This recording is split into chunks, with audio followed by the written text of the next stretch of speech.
Hey guys, it's Ben from Strength Factory, and today I'm coming with something different. I've got 10 ways for you to stay slow and unfit on your mountain bike. So I know what you're thinking, Ben, I think we're here to go faster and to get fitter on our mountain bikes. Well, I know, and luckily for you, I also understand a little bit about how these brains work. And actually, I'm always telling you what to do. So I figured I'd tell you what not to do, which can have a really powerful effect. Because if you just put your mind to avoiding these 10 points, then actually, maybe you won't be slow. Maybe you'll get fitter. Maybe you'll get faster. Maybe you'll be a better rider. So here we go. I'm going to go straight in. I'm not going to waste any time. Number one, you're not getting fitter and faster. You're staying slow because you're taking advice from people who are slow and unfit.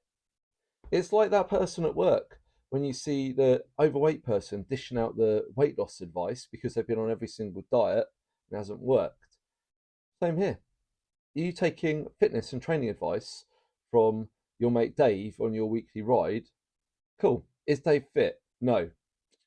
Don't listen to Dave. Point two.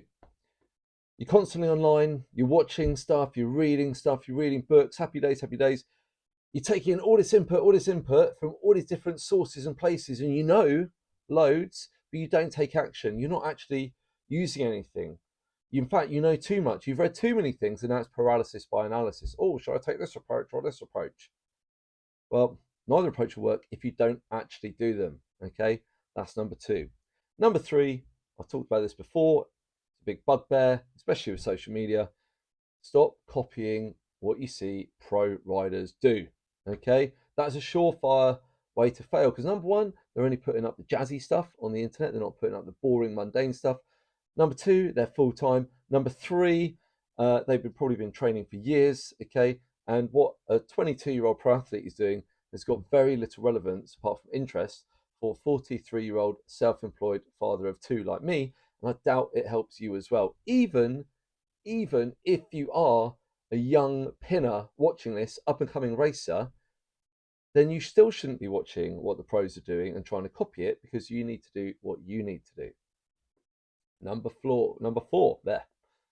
Stop blaming your circumstances. Oh, it's too flat where I live, or oh, I don't like the local gym, or I can't afford a turbo trainer, whatever. It's just excuses, isn't it? Excuses like arseholes. Everyone's got one. Stop blaming your circumstances. Just get on with it. Number five, you're avoiding discomfort. And I mean that emotionally and physically. If you want to get fitter, if you want to get faster, if you want to be a better rider, you need to embrace discomfort. If you're constantly trying to avoid discomfort on your bike and in broader life, then I suggest you're not going to make much progress in either. Number six is a very modern problem, and it's you're taking a short term outlook. All you're thinking of is how fit can I be next month or for my holiday in 6 weeks, or you've been clicking those 8-minute ab videos and all that nonsense. Okay, that short term outlook is going to give you short term results. I'll leave that there. Think about that. Number seven, you're waiting for perfect. If you're always waiting for the perfect scenario, the perfect situation, for the planets to align for you to achieve that peak race fitness or whatever it is you're going for, and guess what? It's never going to happen because perfect is never going to happen. Something else is always going to come up. And really, when you dig into it, you're going to realize that you're just lying to yourself and that you're just trying to put it off. Maybe you don't want it enough. Maybe you're scared of the other point of discomfort or working hard or scared of failure. Okay. The next one is you keep doing the same stuff, but expecting different results.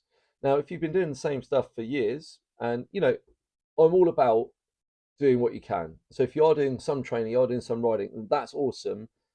I'm not saying that's no good.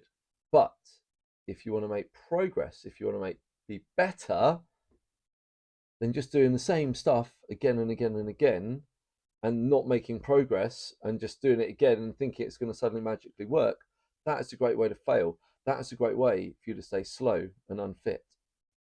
Number nine, then, this is a classic bit of self-sabotage. It's you start to finally make some progress. You're getting towards your goals. You've been working hard. And just when you do that, you stop. It's like when you start getting a bit leaner, you see the first two abs pop out, you think, I'm going to reward myself this weekend and I'm going to go and hit the barbecue, have a few beers, have some ice cream. And hey, guess what?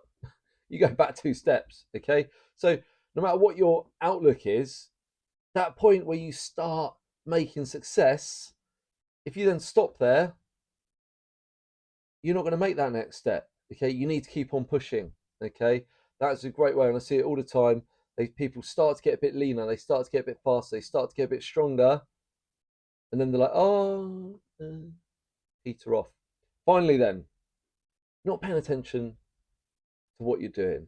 And I mean this on the bike, on the gym, you're just going for rides. And that's cool. I love just going for rides. Most of the time, I'm not thinking about it. I just enjoy it. I love riding my bike, especially with my mates. But sometimes, if you want to make progress, you need to think about it. Sometimes maybe you are just going through the motions, you're just going to the gym, you're not really present. You're just chipping away. Maybe your form could be better. Maybe you're not paying attention to the rest periods. Maybe you're not paying attention to how much weight you're lifting. You realize you've been in the same weights for weeks and weeks and weeks on end and haven't made any progress. Okay, you've got to pay attention if you actually want to improve. Okay, so if you want to stay slow, don't pay attention to what you're doing. And finally, then, I know I promised you 10 tips. Well, it's always good to under promise and over deliver. So here's number 11 for you. And one of the reasons why people stay slow is that they're not prepared to either ask for help or to pay for help.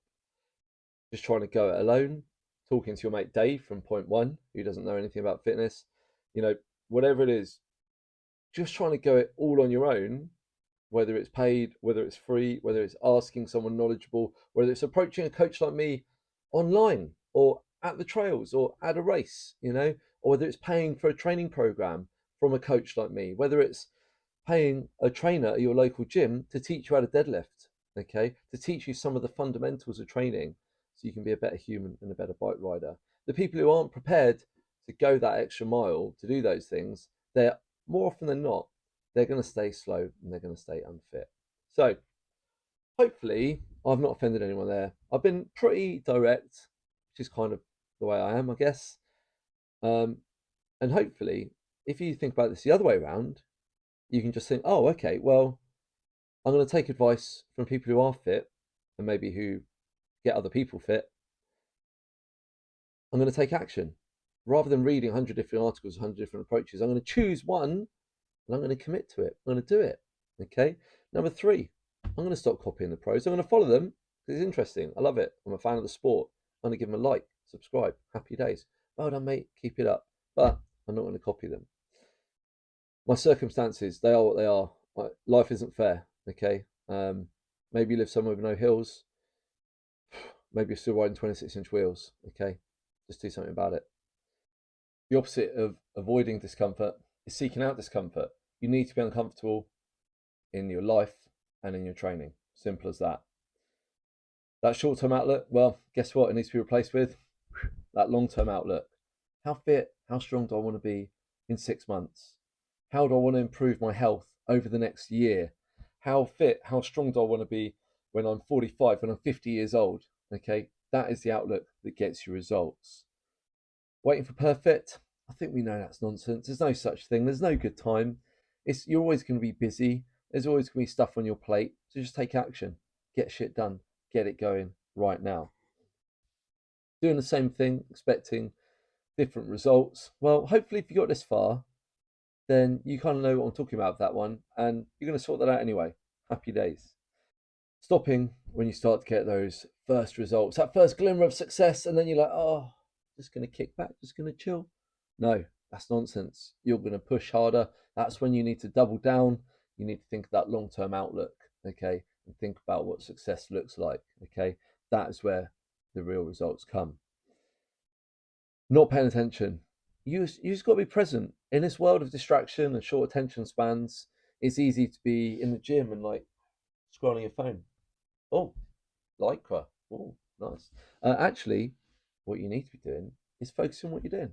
Focus on your training, focus on your health, focus on your nutrition, focus on your sleep, focus on the relationships around you that keep you happy and sane. Just pay attention rather than just like drifting through your training, drifting through your riding, and never making any difference. And finally, well, not asking for help. So first of all, ask me for help. I mean it, okay? If it's a comment below this YouTube video, if I've emailed you this video, hit reply, ask me a question, let me know if I can help you.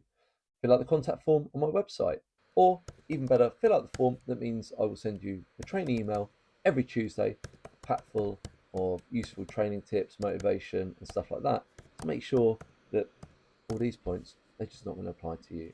So if you've got any questions, make sure you drop them below. If you think I've missed anything, drop them below. And you know what? What's keeping you slow? What's keeping you unfit? Let me know what those things are. What have I missed? And then I'll see if I can help you. Right. Cheers. I'll see you later.